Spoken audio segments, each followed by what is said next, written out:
Dear students of class 8, I am continuing my lecture on your chapter number 14, Chemical Effects of Electric Current. In the last lectures, I explained you about testing the conduction of electricity through liquids. ठीक है, जिसमें मैंने आपको बताया था first take pure water or distilled water and then add some salt on it. And also told about LEDs. ठीक है, that can even detect A small current. अब उसी को ही कंटिन्यू करते हुए और कौन से डिटेक्टर हम यूज कर सकते हैं for the weak current to measure. ठीक है, वीक करंट का पता लगाने के लिए और कौन सा एलईडी की जगह डिटेक्टर यूज हो सकता है. क्योंकि बल्ब जब हम यूज करते हैं तो बल्ब में क्या होता है, अगर स्मॉल करंट फ्लो कर रहा है तो उसमें कई बार डिटेक्ट नहीं होता है क्योंकि वो बल्ब ग्लो नहीं कर पाता. तो ये जो एलईडीज होती हैं they can be easily detect the weak current. अब उसी में ही अगर हम देखें तो another detector use to detect the weak current is a magnetic compass. तो मैग्नेटिक कंपास भी एक ऐसा ही सब्सटेंस है जो कि वीक करंट को भी डिटेक्ट कर लेता है. We know that electricity flows through the wires, it produces a magnetic field around it. This is called magnetic effect of electric current. The magnetic field is detected by observing the deflection in the magnetic compass. तो अगर circuit के अंदर magnetic compass लगा दिया जाए तो magnetic compass क्या करता है, जब हमारा वायर में से इलेक्ट्रिक करंट पास ऑन होता है वो वीक भी होता है तो उसके अराउंड मैग्नेटिक फील्ड बन जाता है. अब जैसे ही वो magnetic field around the wire बनता है तो वो मैग्नेटिक कंपास की नीडल को डिफ्लेक्ट कराता है. तो मैग्नेटिक कंपास की नीडल डिफ्लेक्ट हो रही है, it is shows that a current is flowing through the wire. तो इस तरह से अगर एक वीक करंट है तो वो भी मैग्नेटिक कंपास की हेल्प से डिटेक्ट हो जाता है. एक बार दोबारा बता रही हूँ, जब भी किसी वायर में से इलेक्ट्रिक करंट पास ऑन होता है उसके अराउंड एक मैग्नेटिक फील्ड सेटअप हो जाता है. ठीक है, और मैग्नेटिक फील्ड जो होता है, अगर उस मैग्नेटिक फील्ड के अंदर मैग्नेटिक कंपास रख दी जाए तो वो मैग्नेटिक कंपास की नीडल जो होती है वो डिफ्लेक्शन शो करती है in the presence of magnet. Magnet तो कोई नहीं है बट वायर में से इलेक्ट्रिक करंट पास ऑन हो रहा है तो वही मैग्नेटिक फील्ड सेटअप कर रही है, वही एक मैग्नेट की तरह बिहेव कर रही है. अब वो मैग्नेट की तरह बिहेव कर रही है तो क्या होगा, मैग्नेटिक फील्ड सेटअप हो जाएगा. That is detected by the magnetic compass. You can make your own magnetic detector by placing a small compass needle inside an empty matchbox. Wrap a electric wire a few times around the matchbox. Connect one free end of the wire to the terminal of the battery and leave the another end free. देखो, आप चाहो तो अपना magnetic detector घर पे खुद बना सकते हो. कैसे? स्मॉल कंपास लेनी है, कंपास नीडल. ठीक है, एक कंपास नीडल लेनी है जिसे मैच बॉक्स के अंदर लगा देना है. ठीक है, मैच बॉक्स जिसमें माचिस की तीली आती है ना, माचिस की डिब्बी, उसको उसमें खाली में आपने क्या लगा देना है, कंपास नीडल लगा देनी है. और उस मैच बॉक्स के अराउंड आपने इलेक्ट्रिक वायर को रैप कर देना है, जैसे देखो स्लाइड में फोटो में दिखाया हुआ है. अब ये जो इसके free ends of the wire है जो आपने रैप की है wire around the match box, इसके फ्री एंड्स को एक को तो जोड़ दो टर्मिनल ऑफ द बैटरी पे. ठीक है, और दूसरे को जोड़ दो, दूसरे को leave the another and free, और दूसरे एंड को फ्री छोड़ दो, जैसे कि देखो फोटो में दिखाया हुआ है. Take another piece of wire and connect it to the other terminal of the battery. And if you join free ends of the two wires for a moment, you will observe the deflection in the magnetic compass. Your magnetic detector is ready. आपने जो wire rap की थी around the match box, उसके एक and को तो आपने कहाँ जोड़ा था, बैटरी से, और दूसरे एंड को फ्री छोड़ा हुआ था. अब आपने क्या करना है, एक और वायर लेनी है, उसके एक एंड को तो ज्वाइन करना है आपने other terminal of the battery से, और दूसरा एंड जो है वो free end of the other wire जो था आपका, जो आपका रैप था, एक तो बैटरी से जोड़ा था, दूसरा लूज था, उसके साथ कनेक्ट कर दोगे. मतलब सर्किट को पूरा कर दोगे. सर्किट पूरा होते ही आपका मैग्नेटिक डिटेक्टर जो है वो रेडी है टू वर्क। ठीक है, तो आपने क्या किया है, 2 वायर्स ली थी, एक को आपने मैच बॉक्स से रैप किया था, उसके दोनों फ्री एंड्स में से एक को आपने बैटरी के एक टर्मिनल से जोड़ा था और दूसरे को आपने फ्री छोड़ दिया था। अब आपने एक और वायर ली है जिसके एक एंड को तो आपने दूसरे टर्मिनल ऑफ द बैटरी से जोड़ा है और दूसरे एंड को आप चाहो तो उसके साथ ही जोड़ दोगे जो आपका मैग्नेटिक मैच बॉक्स में वायर रैपअप की थी उसका जो एक फ्री एंड था। इस तरह से आपका सर्किट पूरा हो जाएगा and your magnetic compass is ready to work. Activity number 3, to test the conductivity of some liquid using a magnetic detector. अब देखो, पहले भी मैंने आपको लिक्विड्स का बताया था कि वेदर दे कंडक्ट इलेक्ट्रिसिटी और नोट। उसके लिए हमने एक बार एक्टिविटी करी थी डिस्टिल्ड वाटर की और एक बार करी थी जब हमने डिस्टिल्ड वाटर के अंदर कॉमन सॉल्ट ऐड कर दिया था। तो हमने क्या चेक किया था कि जो डिस्टिल्ड वाटर है that does not conduct electricity and the distilled water with common salt conduct electricity. अब इन्हीं कुछ लिक्विड्स की कंडक्टिविटी को चेक करने के लिए हमने जो मैग्नेटिक डिटेक्टर बनाया है इसके इस्तेमाल से हम चेक करेंगे कि whether these liquids are conductor और नॉट। मटेरियल रिक्वायर्ड, बीकर्स और rubber caps of discarded bottles, lemon juice, vinegar, tap water, cooking oil, milk, honey, water containing small amount of sulphuric acid. आपने ये सारी चीज़ें ले लेनी है। अब प्रोसीजर क्या करना है, take the small quantity of each liquid in beaker और रबर कैप्स। आपने थोड़ी सी क्वांटिटी लेनी है लिक्विड की बीकर के अंदर या फिर रबर कैप के अंदर, आपकी मर्जी है। Dip the free ends of each wire 1 by 1 in each liquid. आपने जो अभी मैग्नेटिक डिटेक्टर बनाया है उसके जो फ्री एंड्स हैं आपके, ठीक है, जैसे कि देखो स्लाइड में फोटो में दिखाया हुआ है। पहले तो एक बार एक मूवमेंट के लिए जोड़ के देखे थे ये चेक करने के लिए कि whether this detector is working और नॉट। ठीक है, अब इन फ्री एंड्स को जो जोड़ा हुआ था इनको बेशक अलग कर दो और इन्हें 1 by 1 एक एक लिक्विड के अंदर डिप करते जाओ। ठीक है, एक एक लिक्विड के अंदर डिप करते जाओ। अब वायर्स आपस में कनेक्टेड नहीं है, लिक्विड के अंदर डिप होंगी तो आप क्या चेक करोगे कि अगर तो ये मैग्नेटिक कंपास की नीडल डिफ्लेक्ट होगी, इसका मतलब the wires are not connecting, still they are conducting the electricity। ठीक है, इसका मतलब ये है कि वो लिक्विड सर्किट को पूरा करा रहा है आपका, जिसके अंदर आपने free ends of the wire को डाला है। ठीक है, तो अगर मैग्नेटिक कंपास की नीडल डिफ्लेक्ट होगी it means the liquid is a conductor, otherwise it is a insulator. तो रिकॉर्ड योर ऑब्जर्वेशन। अब आपने देखो इस टाइप से टेबल बना लेनी है, आपने चेक करते जाना है और लिखते जाना है। लेमन जूस में पहले आपने both ends of the wire को आपने लेमन जूस में डाला। ठीक है, लेमन जूस में डाला आपने तो अगर डिफ्लेक्शन शो होती है ऑटोमेटिकली होगी, क्योंकि लेमन जूस में क्या होता है, एसिड होता है। ठीक है, और थोड़ा सा पिंच ऑफ एसिड भी ऐड करने पर वो कंडक्टर बन जाता है। ठीक है, तो it is a good conductor.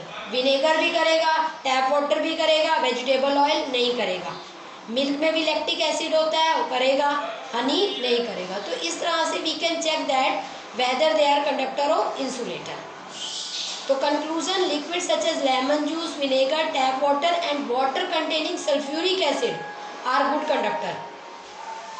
अगर आप डिस्टिल्ड वाटर में या प्योर वाटर में pinch of sulphuric acid add कर देते हो या कॉमन सॉल्ट ऐड कर देते हो तो वो गुड कंडक्टर बन जाते हैं। मैंने पहले भी बताया हुआ है आपको एक्टिविटी में।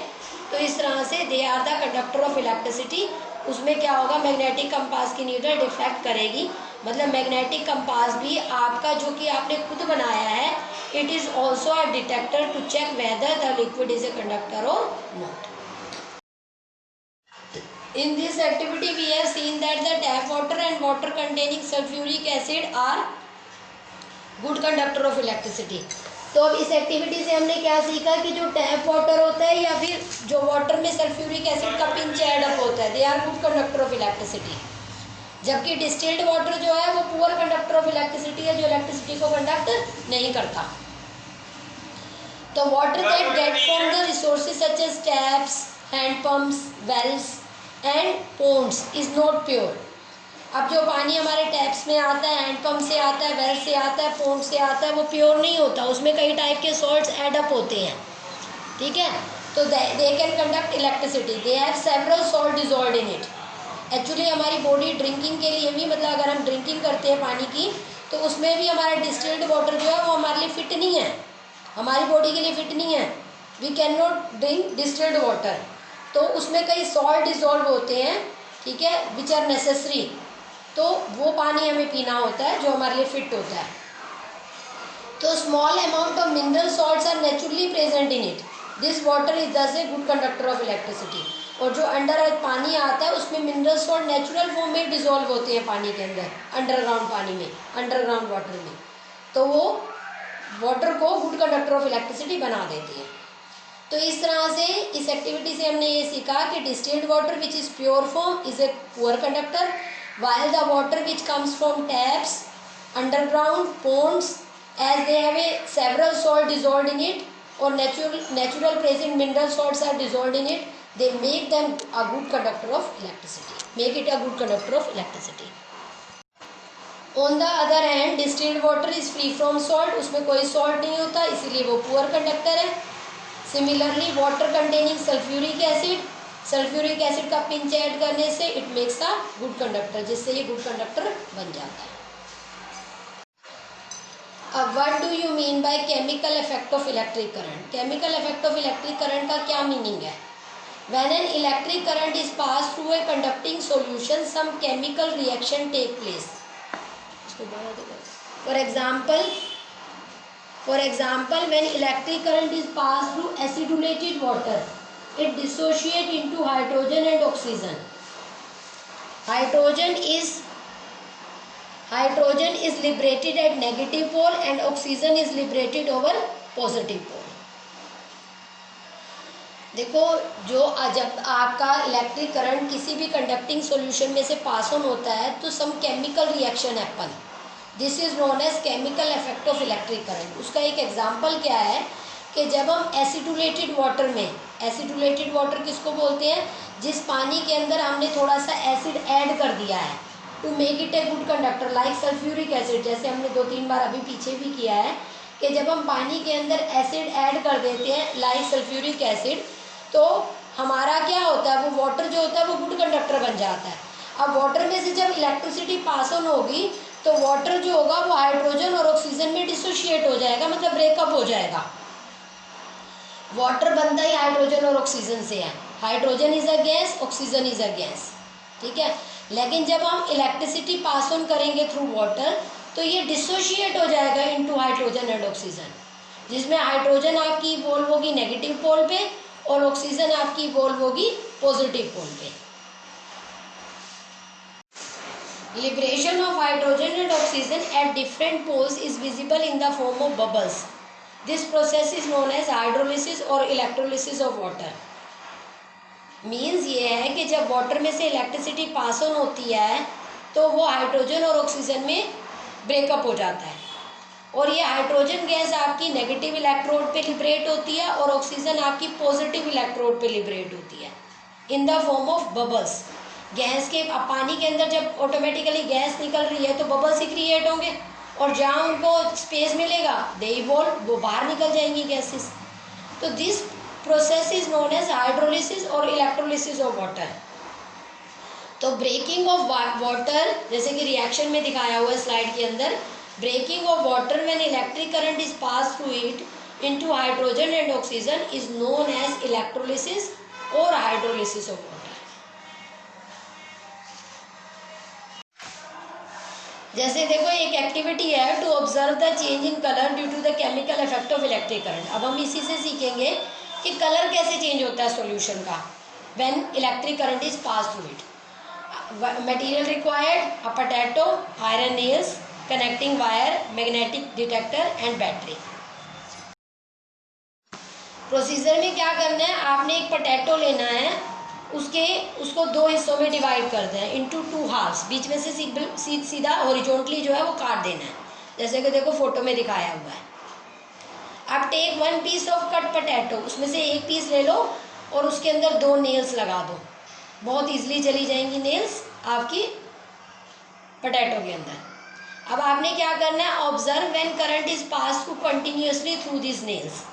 अब आपने इसका कनेक्शन कर दिया एक मैग्नेटिक कंपास और साथ में बैटरी से, ठीक है, और दूसरा एंड ऑफ द वायर भी आपने जाकर पोटैटो में लगा दिया है, मतलब नेल पे लगा के नेल को आपने पोटैटो में लगा दिया। 2 नेल्स ली थी, वायर्स को आपने नेल्स के हेड से ज्वाइन कर देना है और फिर उन वायर को जो है आगे मैग्नेटिक कंपास और बैटरी से जोड़ देना है, जैसे कि स्लाइड में फोटो में दिखाया हुआ है। अब आपने क्या ऑब्जर्व किया, the needle of the magnetic compass deflect. Magnetic compass की नीडल डिफ्लेक्ट कर रही है। अब वो कब डिफ्लेक्ट करती है, क्योंकि करंट पास ऑन हो रहा है। करंट पास ऑन होता है तो आपकी मैग्नेटिक कंपास की नीडल डिफ्लेक्ट करती है, ठीक है। A greenish blue spot is observed around the nails connected to the positive terminal of the battery. No such spot seen around the nail connected to the negative terminal of the battery. अब आप क्या देखोगे कि आपने एक needle को आपने positive terminal of the battery से जोड़ा हुआ है by the help of a wire, और दूसरी नीडल को आपने negative terminal of the battery से जोड़ा हुआ है by the help of wire, ठीक है। करंट पास होने के हाफ एन आवर बाद, आधे घंटे के बाद आपको एक ग्रीनिश ब्लू स्पॉट दिखेगा, वो उस नेल के पास जो आपका positive terminal of the battery से अटैच है, ठीक है। सिर्फ उसी पे आपको positive terminal of the battery से जो अटैच है नेल, ठीक है, वहां पर आपको एक ग्रीनिश ब्लू कलर का आपको एक स्पॉट दिखाई देगा। In this activity, above activity shows that potato can conduct electricity. इससे क्या पता चला कि पोटैटो जो है वो इलेक्ट्रिसिटी को कंडक्ट कर रहा है, ठीक है। जितनी भी फ्रेश वेजिटेबल्स हैं, फ्रूट्स हैं, उनके अंदर जो मिनरल और सॉल्ट्स होते हैं, they are apart and also in a watery form, ठीक है, जिससे क्या होता है, दे कैन कंडक्ट इलेक्ट्रिसिटी।